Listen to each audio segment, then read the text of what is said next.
China conduz testes de míssil balístico intercontinental no Oceano Pacífico.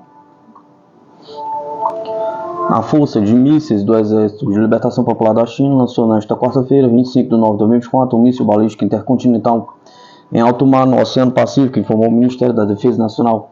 O míssil, carregando um ogivo de teste, foi lançado às 8h44 da manhã, horário de Pequim, e caiu na área marítima planejada, disse o Ministério da Defesa chinês em comunicado, acrescentando que era um evento de rotina em nosso plano anual de treinamento e não foi dirigido a qualquer país ou alvo.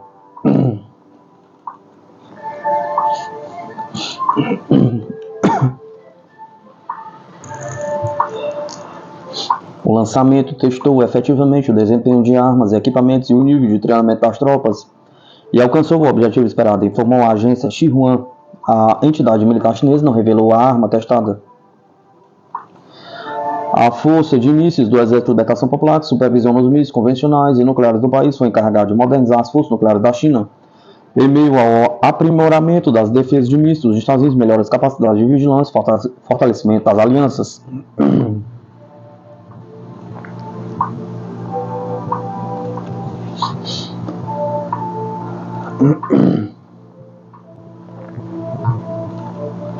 Imagens de satélite revelam cargueiro russo transportando secretamente mísseis balísticos Fater 360 com alcance de 113 km do Irã para o conflito na Ucrânia. Imagens de satélite capturaram um navio de carga com bandeira russa suspeito de transportar mísseis balísticos do Irã, atracado em um porto da Rússia. Uma fonte ucraniana afirmou que o navio porte Olia 3 havia enviado cerca de 220 mísseis balísticos de curto alcance pelo Mar Cáspio para a Rússia, para serem utilizados na guerra contra a Ucrânia. A fonte disse que o navio chegou ao porto russo em 4 de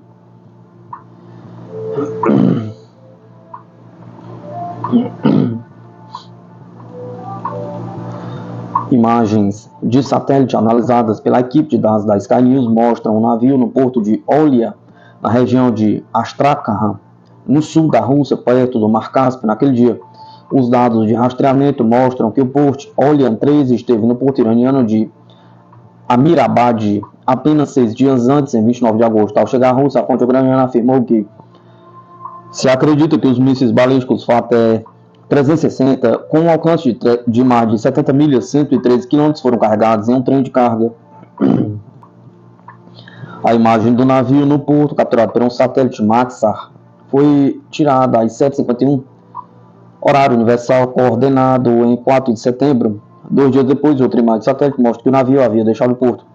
Nenhum dado foi compartilhado desde 29 de agosto, 6 dias depois que o navio compartilhou sua posição pela última vez. Ele chegou ao porto russo. Frequentemente, os navios russos desligam seus sistemas de rastreamento para ocultar seus movimentos. A Organização Marítima Internacional exige que todos os navios com peso bruto de 300 toneladas ou mais tenham transponders AIS.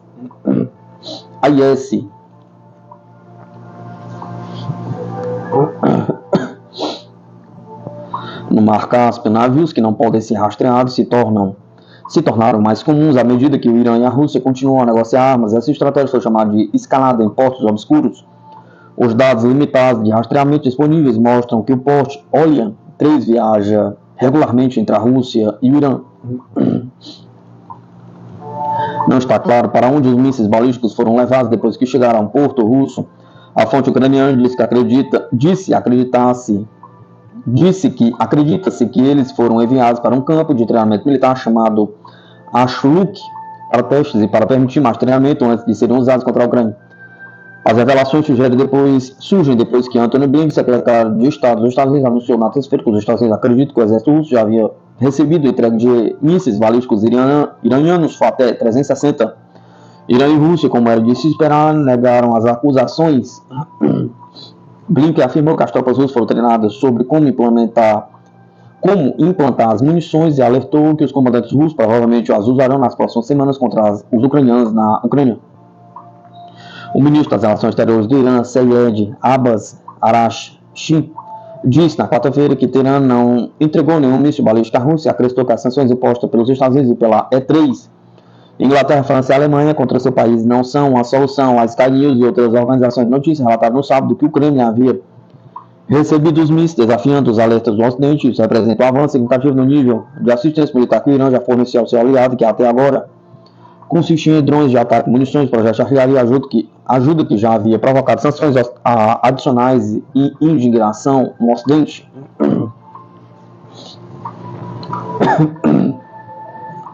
Blinken classificou o fornecimento de mísseis balísticos como uma escalada dramática. Posteriormente, Washington e Londres emitiram uma nova série de sanções contra o Irã, incluindo sanções a vários navios de carga acusados de transportar armas do Irã para a Rússia.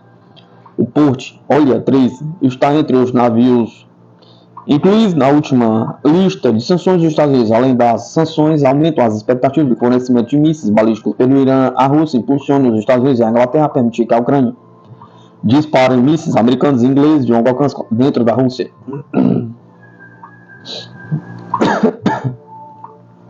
Até agora isso não foi concedido, apesar dos crescentes pedidos de Kiev devido às preocupações sobre como a Rússia poderia reagir.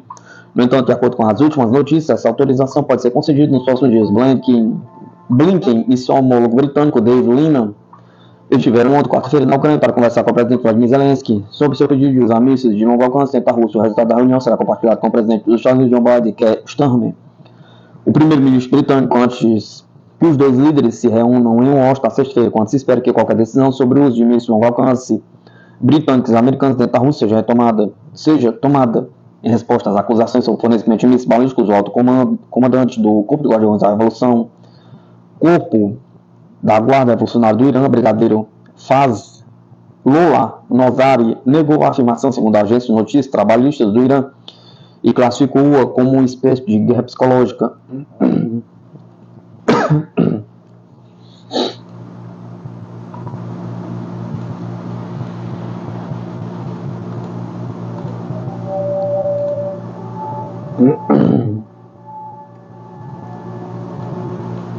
A OTAN prepara plano para transportar feridos em caso de guerra com a Rússia, diz mídia.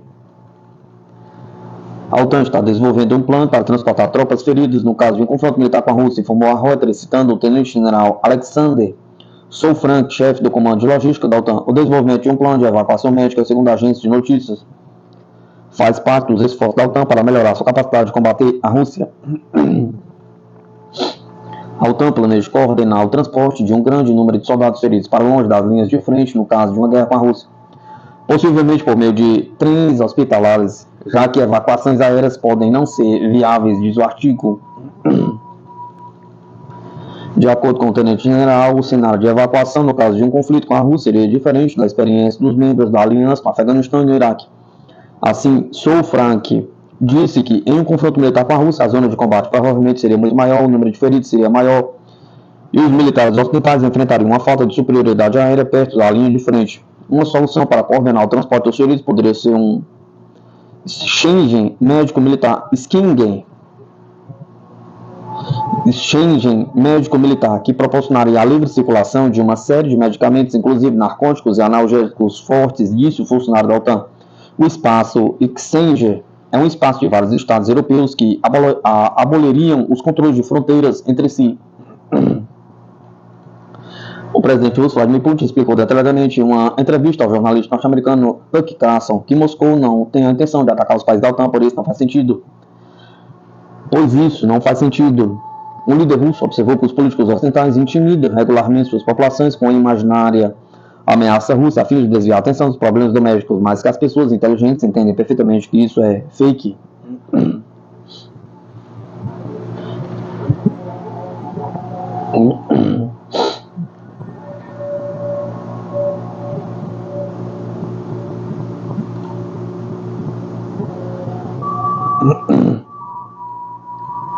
Coronel austríaco revela quantos tanques a Ucrânia precisa para manter a defesa em condições atuais.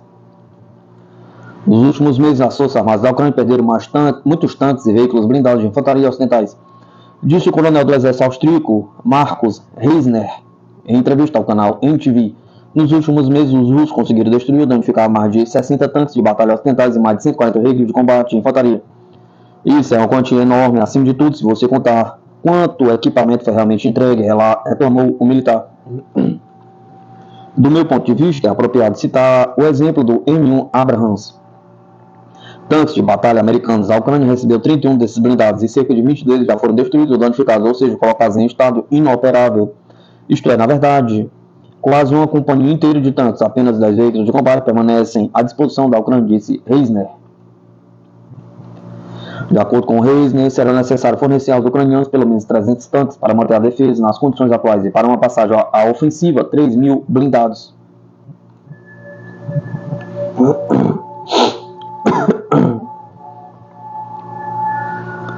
Especialista explica como quem lucra com a guerra dos Estados Unidos leva o mundo à beira do Armagedon.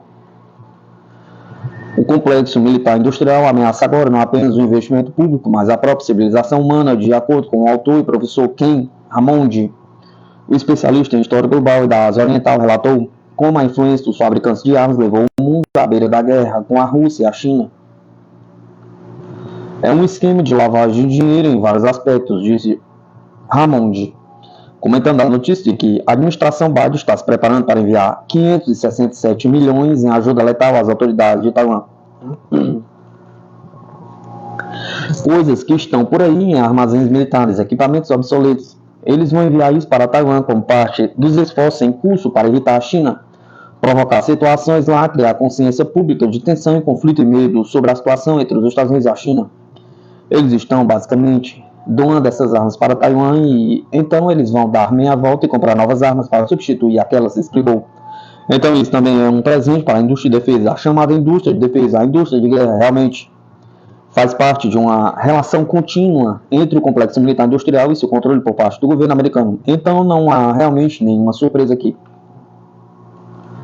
Os Estados Unidos se comprometeram a reconhecer o território de Taiwan como parte da República Popular da China e pelo menos 13 declarações formais, incluindo a Comunidade de Xangai em 1972, negociado sob o ex-presidente Richard Nixon e 2 acordos subsequentes em 1979 e 1982.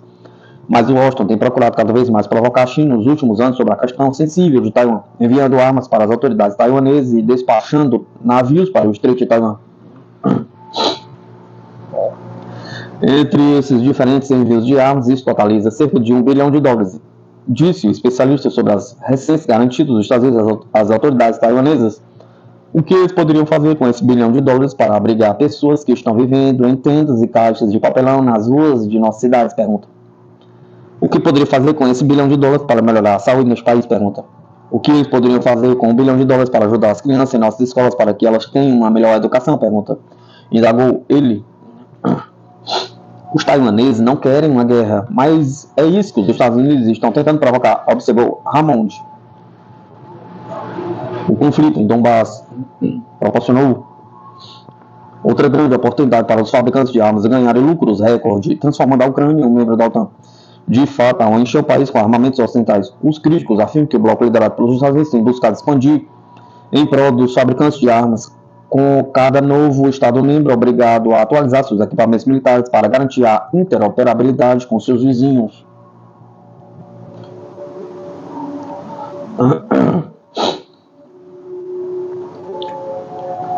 Tropas russas estão cercando Ugledar. Qual é a importância estratégica da cidade? Pergunta.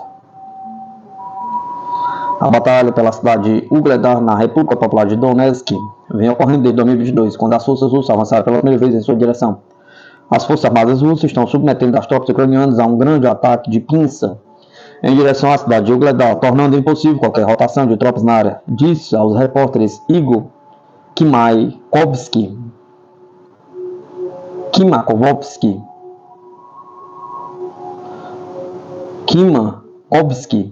conselheiro do chefe da República Popular de Donetsk, o analista político e militar Sergei Poletayev, falou sobre a importância estratégica de Ugledar. Do ponto de vista militar, Ugledar é como um posto avançado, estabilizando um trecho muito grande da linha de frente para as forças de Kiev. A tomada de Ugledar poderia contribuir para a ofensiva das tropas russas na cidade de Pokrovsky. um hub logístico muito importante do exército ucraniano. Em termos de logística, Ugledar está situada perto de uma ferrovia que liga a cidade de Donetsk e Mariupol e de uma rodovia que a conecta à cidade de Volnovaka, que fica a meio do caminho para Mariupol. Mariupol é o principal porto russo no mar de Azov, e é por isso que a tomada de Ugledar vai encerrar permanentemente qualquer chance dos ucranianos de se aproximarem dele. Há pelo menos 2 minas de carvão em Ugledar, incluindo a número 3, Uzi, uma das maiores instalações desse tipo em Donbás. Essas minas de carvão continuam sendo as fortalezas da defesa. Qualquer mina permite controlar o terreno da estepe ao seu redor por quilômetros.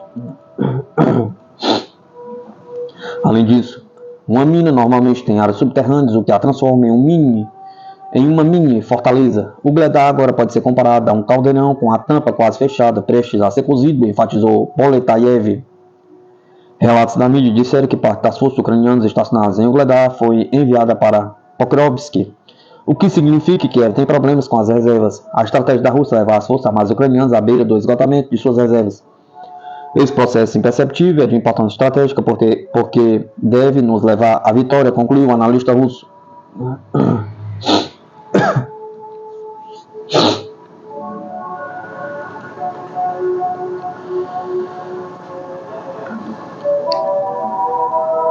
Prisioneiro de guerra ucraniano, fomos enviados à região de Kursk à morte com drogados. O prisioneiro de guerra ucraniano relatou que o comando das suas forças armadas o enviou para a região russa de Kursk. Com um engano, os guias estavam sob efeito de drogas, relata o Ministério da Defesa da Rússia. Quando o ataque de moteiros começou, entramos no porão de uma das casas. Os nossos 4 superiores foram para a frente, a algum lugar por conta própria. Eles estavam drogados, não se importavam como ir. Tinham fumado, simplesmente foram em frente e nos disseram, fiquem no porão. Estes eram os nossos guias que tinham de nos levar ao local e colocar nos lugares. Fomos enviados com drogados, basicamente levados à morte, disse o prisioneiro de guerra Sergei Butenkov. De acordo com ele, o comandante do exército ucraniano disse aos soldados, antes de partir para a região russa de Kursk, que eles ficariam na fronteira. Simplesmente mentir para nós. Falei com aqueles que estão agora em cativeiro. A mesma situação com todos. Também diziam que ficavam lá 2 ou 3 dias e pronto, disse Butenkov. Unidades do exército russo eliminaram no último dia nas áreas fronteiriças da região de Kursk mais de 360 militares ucranianos, 3 veículos militares e 3 estações de guerra eletrônica. Além disso, 4 soldados foram capturados, informou o Ministério da Defesa da Rússia.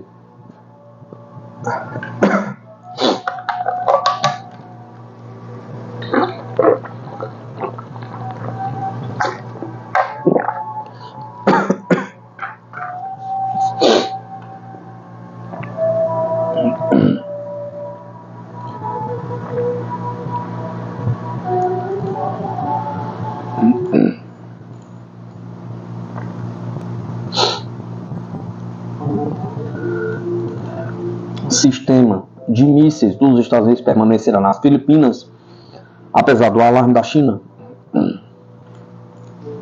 Autoridades de segurança americanas e filipinas concordaram em manter um sistema de mísseis de médio alcance dos Estados Unidos no norte das Filipinas por tempo indeterminado para aumentar a dissuasão, apesar das expressões de alarme da China, disseram 2 autoridades filipinas na quarta-feira.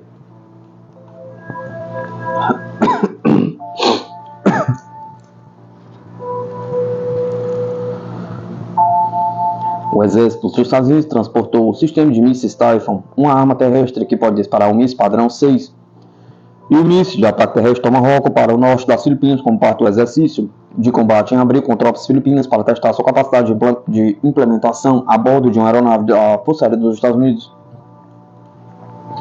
Os mísseis Tomahawks podem viajar mais de 1.000 milhas, o que coloca a China dentro do alcance do alvo. As autoridades estão considerando manter o sistema de mísseis no norte das Filipinas até abril do ano que vem, quando as forças dos Estados Unidos e das Filipinas estão programadas para realizar seus exercícios anuais de combate em larga escala. Balikatan Tagalo para ombro a ombro, disse ele. Os 2 oficiais falaram com a The Associated Press sob condição de anonimato porque não estavam autorizados a discutir a sensível implantação de mísseis dos Estados Unidos publicamente. Não houve comentários imediatos de oficiais dos Estados Unidos. Diplomatas chineses têm repetidamente transmitido seu alarme ao governo filipino, alertando que a implantação do sistema de mísseis poderia desestabilizar a região. Um porta-voz do exército filipino disse anteriormente que o sistema estava programado para ser removido do país até o final deste mês. O secretário de Defesa das Filipinas, Gilberto Teodoro Júnior, se recusou a confirmar ou negar a extensão. Mas Teodoro rejeitou as exigências da China como interferência nos assuntos internos das Filipinas, falando com repórteres na terça-feira, à margem de uma exposição da indústria de defesa asiática em Manilha. A China está dizendo que está alarmada, mas isso é interferência em nossos assuntos internos. Eles estão usando psicologia reversa para nos impedir de construir nossas capacidades defensivas, disse Teodoro.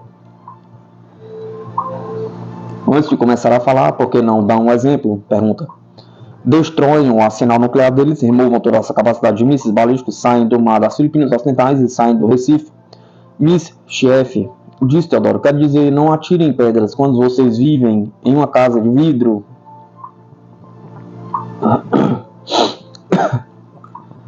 Teodoro usou o nome filipino para o disputado mar da China Meridional e para um Recife disputado no oeste das Filipinas, e que as forças armadas chinesas tomaram em 1995.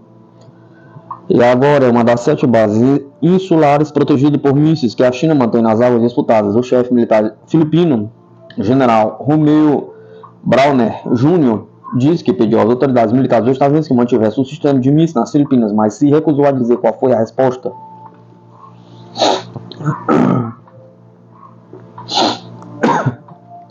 Se eu tivesse a escolha, eu gostaria de ter o Taifun aqui nas Filipinas para sempre, porque precisamos dele para nossa defesa, disse Browner aos repórteres.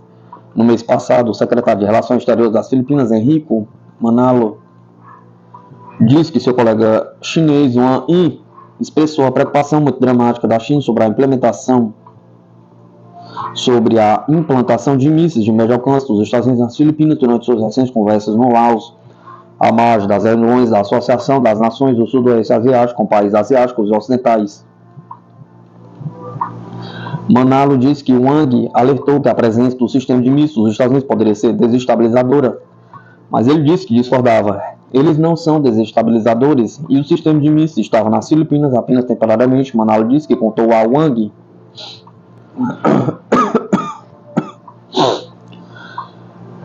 embora o sistema de mísseis tenha sido transportado para as Filipinas para exercícios de combate conjunto em abril, ele não foi disparado durante os exercícios conjuntos pelos aliados de longa data do tratado. De acordo com autoridades militares filipinas e americanas, a China se opõe veementemente ao aumento de envio de tropas militares dos Estados Unidos para a região, incluindo as Filipinas, dizendo que isso poderia colocar em risco a estabilidade e a paz regionais. Os Estados Unidos e as Filipinas coordenaram repetidamente as ações cada vez mais assertivas da China para fortalecer suas reivindicações territoriais no mar da China Meridional, onde as hostilidades aumentaram desde o ano passado com repetidos confrontos entre as forças da guarda costeira chinesa e filipina e os navios que as acompanham.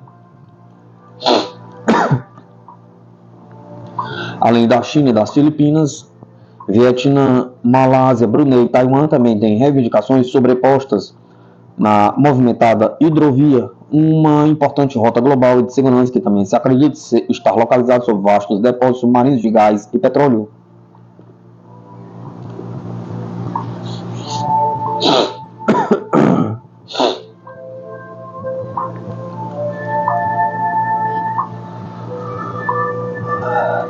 Marinha holandesa comprará navios auxiliares armados para suas fragatas de defesa aérea. A Holanda planeja comprar 2 navios de apoio que atuarão como auxiliares de suas fragatas de defesa aérea, carregando mísseis adicionais para derrotar enxames de mísseis, antinavio e drones, por um investimento na faixa de 250 milhões a 1 bilhão de euros. Os navios de apoio também poderão fornecer suporte de fogo para operações anfíbias usando munições de longo alcance, bem como equipar drones subaquáticos para rastrear e identificar atividades suspeitas no Mar do Norte, disse o secretário de Estado de Defesa holandês Guys Tullman em uma carta ao parlamento na terça-feira.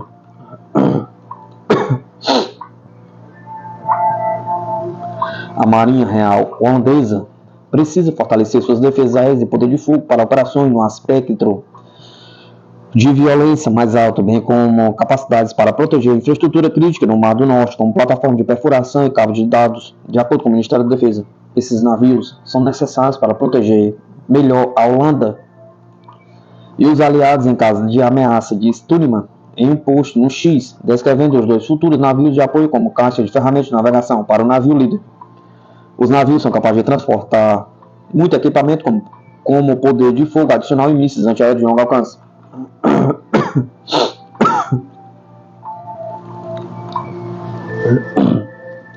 O estaleiro holandês Damen construirá as embarcações com a Israel Aerospace Industries, fornecendo seu interceptador de superfície, a Barak-ER, munição de longo alcance, Harop, bem como equipamento de guerra eletrônica, comprar os mísseis, munições de longo alcance, equipamento EW de um único fornecedor, simplificará o trabalho de integração disso, o Ministério da Defesa.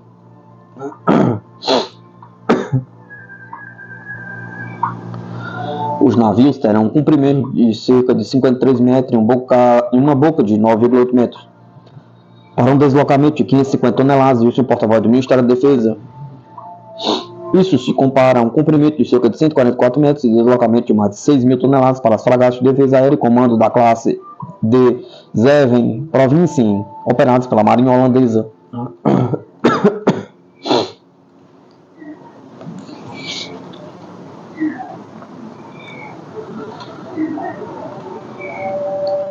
As fragatas de defesa aérea do serviço continuarão equipadas com mísseis Terra SM-2 da RTX. E os sistemas de radar e controle de tiro da fragata cuidarão do lançamento e da mira dos mísseis dos navios de apoio. Os navios de apoio terão cada um uma tripulação de pelo menos 8 marinheiros, embora a tecnologia atual não esteja suficientemente madura para embarcações totalmente autônomas.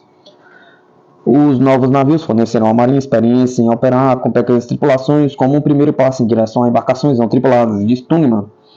A primeira interação estará disponível para o Mar do Norte em 2026 e ambos os navios estarão totalmente operacionais em 2027. O equipamento dos navios de apoio será embalado em contêineres, o que significa que o kit de defesa aérea pode ser trocado por munições de longo alcance com base nas necessidades específicas da missão, de acordo com a carta.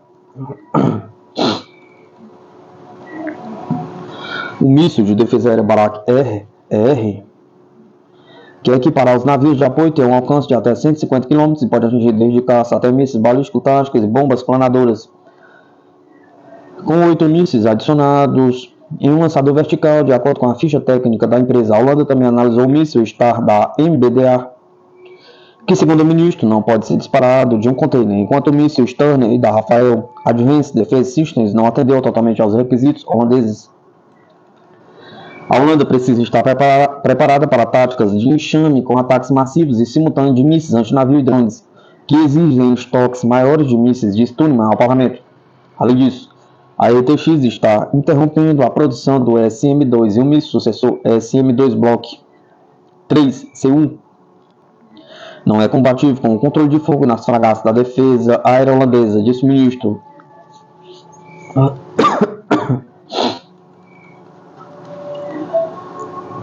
Os adversários em áreas costeiras têm cada vez mais acesso a sensores avançados e armas de longo alcance, o que está mudando a doutrina para operações anfíbias. Para um número maior de desembarques simultâneos, de acordo com Tunneman, as munições de espera do IAI têm um alcance de várias centenas de quilômetros e poderão permanecer na área-alvo por algum tempo antes do uso, disse ele.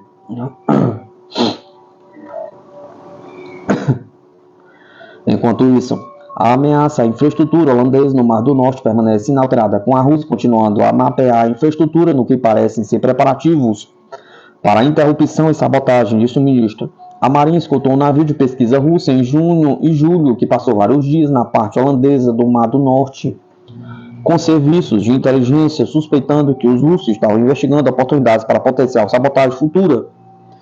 O ministro da Defesa planeja comprar drones subaquáticos prontos para uso e equipados com sensores de longo alcance para detectar atividades suspeitas, enquanto as embarcações de apoio também serão equipadas com sensores para registrar embarcações suspeitas.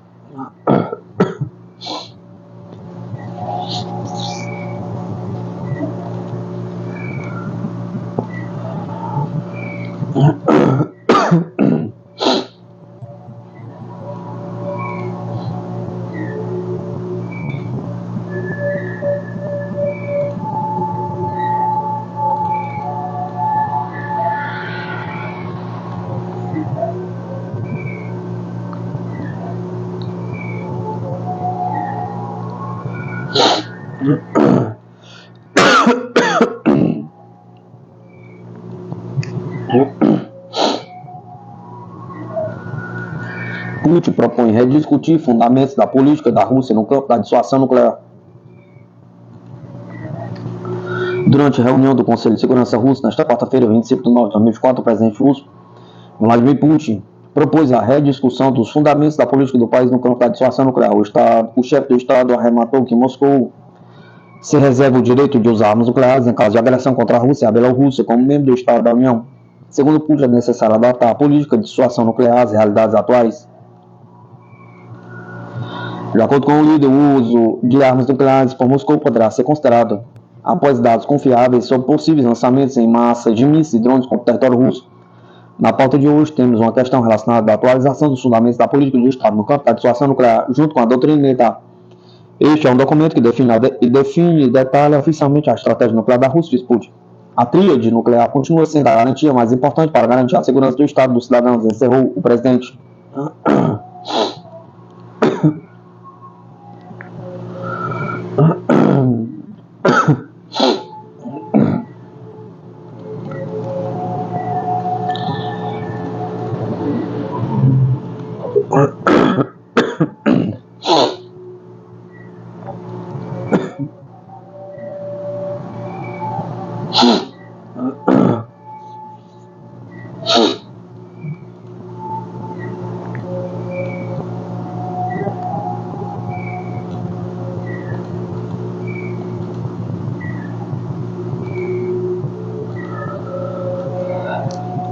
FAB recebe mais um F-39 Gripen. Caça veio da Suécia em uma viagem de 21 dias. A Força Aérea Brasileira recebeu nesta segunda-feira, dia 23, mais um exemplar do caça F-39 Gripen. A aeronave desembarcou em solo brasileiro pelo porto de Navegante, Santa Catarina, sob o número da matrícula 4108. Vindo da Suécia, o F-39 iniciou a viagem no navio Herrengrest no dia 2 de setembro, chegando ao Brasil depois de 21 dias. Antes disso, o caça já havia voado de Linköping, cidade que abriga a fábrica da SAAB, no aeroporto de Norrköping, e então rebocado até o porto, de onde embarcou rumo ao litoral catarinense. De acordo com a assessoria de imprensa da FAB, após a chegada no porto de Navegantes, a aeronave foi transportada por via terrestre até o aeroporto internacional de Navegantes. O deslocamento de pouco mais de 2 km ocorreu ao longo da madrugada de 24 do mês 9 e contou com o envolvimento de militares de diversas organizações da FAB, além da Porto, Nave, Polícia Militar de Santa Catarina, Guarda Municipal de Navegantes e Corpo de Bombeiros de Santa Catarina, informou a FAB nota. A operação contou ainda com a participação do grupo CCR, Polícia Civil de Santa Catarina, Prefeitura Municipal de Navegantes, Fundação Municipal de Vigilância e Trânsito, Associação Bombeiros Voluntários de Navegantes e Receita Federal. Após a longa viagem, o F-39 irá passar por procedimentos técnicos necessários para a decolagem rumo à base aérea de Anápolis. O trabalho inclui a instalação de assento ejetável, de kit de sobrevivência, abastecimento e preparo de acionamento em solo. A chegada do F-39 é mais um importante passo para a modernização da frota da FAB, conforme destacou o coordenador da Operação Navegantes, Coronel Aviador Saulo Vinícius Sobreira, do efetivo da Convenção, coordenador do Programa Aeronave de Combate. A capacidade operacional e a sofisticação dessa nova aeronave a torna um avanço estratégico na defesa aérea do país. E a incorporação à frota consolida a posição do Brasil como líder na América Latina em termos de defesa e segurança disso. O F-39 Gripen é reconhecido pela eficiência, baixo custo de operação, elevada disponibilidade e capacidade tecnológica avançada. Garantido para a FAB o salto qualitativo e tecnológico, a aeronave possui ainda tecnologia de ponta, incluindo os mais modernos sistemas, sensores e armas para atuar com facilidade em ambientes extremos em cenários de combate altamente hostis e ainda manter uma operação continuada a partir de aerodromes por rodovias com baixa infraestrutura de apoio.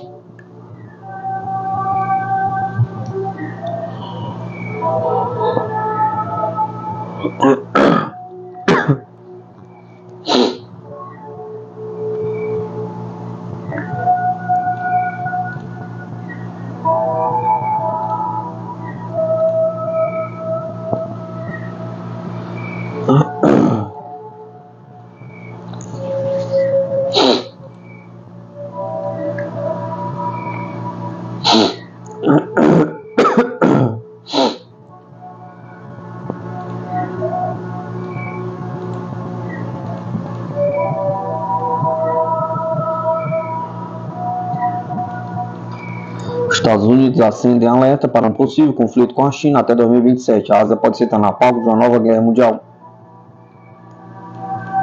A tensão entre os Estados Unidos e a China aumenta a cada dia. E somente na última semana, dois acontecimentos importantes fizeram acender um alerta para um possível conflito entre as duas potências até o ano de 2027. Um deles é o plano de guerra dos Estados Unidos, que tem como principal alvo a China. Outro evento é a informação de que Washington não pretende retirar o sistema de mísseis de médio alcance implantado nas Filipinas, mesmo com as exigências de Pequim. Na última quarta-feira, dia 18, a chefe de operações navais dos Estados Unidos, a almirante Lisa Franchetti, apresentou uma iniciativa que pretende expandir o plano de guerra norte-americano. Trata-se do Projeto 33, uma iniciativa que tem como objetivo ampliar o uso de sistemas robóticos autônomos em toda a frota do país, coincidentemente até o ano de 2027. O presidente da República Popular da China, Xi Jinping, disse às suas forças para estarem prontos para a guerra em 2027. Estaremos mais prontos. O Projeto 33 é como colocaremos mais jogadores prontos em campo até 2027. O Projeto 33 estabelece meus objetivos para fazer avanços estrategicamente significativos no menor tempo possível com os recursos que temos, escreveu Franchetti. Já em relação à retirada dos mísseis das Filipinas, os Estados Unidos já informaram que não tem planos imediatos de retirar o sistema, o que tem causado a apreensão dos chineses. Segundo informações divulgadas pela agência Reuters, na quinta-feira, dia 19, a intenção dos Estados Unidos é testar a possibilidade de utilizar os mísseis em um conflito regional conhecido como Typhoon. O sistema pode ser equipado com mísseis de cruzeiro capaz de atingir alvos chineses.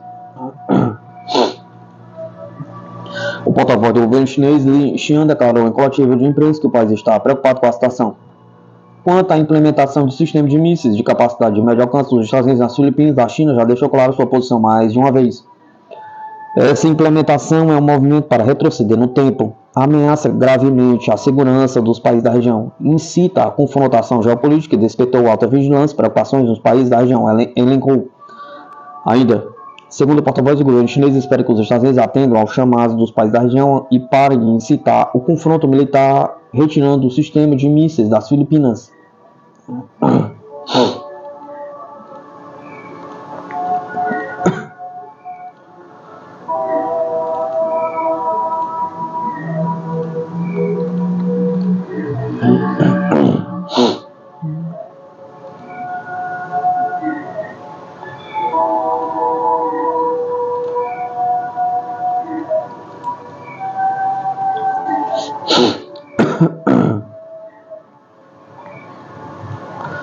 Estados Unidos obstruirão a adesão da Turquia ao BRICS a portas fechadas, acredita analista político.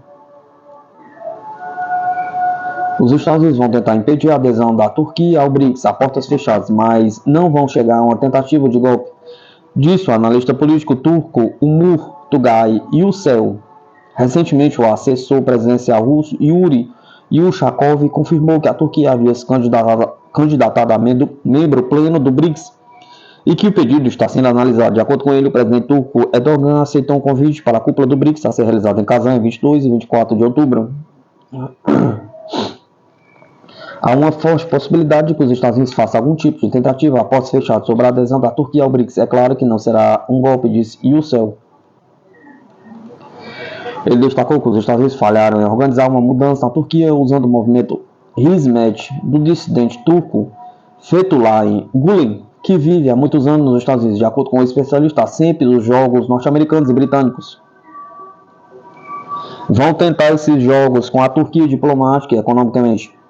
Mas a Turquia não é um país fraco e dependente da economia e dos equipamentos militares norte-americanos, como era na década de 1980.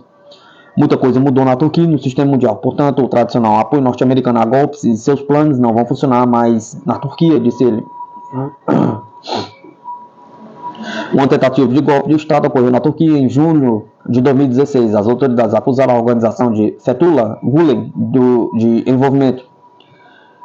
Em seguida, mais de 80 mil pessoas foram presas e cerca de 150 mil funcionários públicos, incluindo militares, foram demitidos ou suspensos. O próprio Gülen condenou a tentativa de golpe e negou as acusações. A Rússia assumiu a presidência do BRICS em 1º de janeiro deste ano. Nesta data, além da Rússia, Brasil, Índia, China e África do Sul entraram no bloco novos países membros.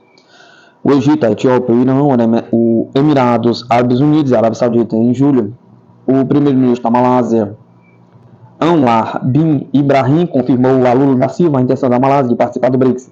No dia 20 de agosto, o Azerbaijão solicitou oficialmente sua adesão ao BRICS.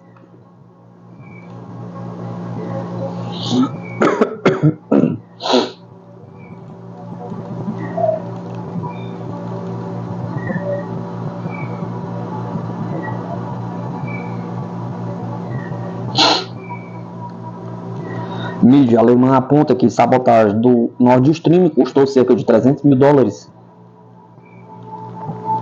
A operação para explodir os gasodutos Nord Stream custou cerca de 300 mil, 1,6 milhão, e foi financiada com fundos privados, segundo a investigação da mídia alemã. A ação foi submetida à aprovação do ex-comandante das Forças Armadas ucranianas, Valery Zaluzny, que deu sinal verde para a ação, disse mídia.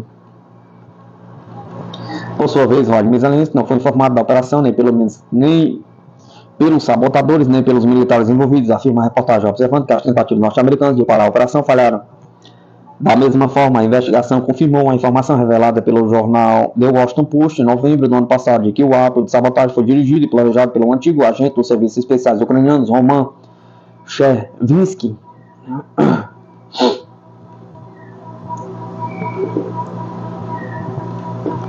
No dia 26 de setembro de 2022, 3 das 4 linhas dos gasodutos Nord Stream 1 e Nord Stream 2 foram alvo de sabotagem com cargas explosivas no fundo do Mar Báltico, perto de uma ilha dinamarquesa ao largo da costa sueca, zonas repletas de navios de guerra da OTAN.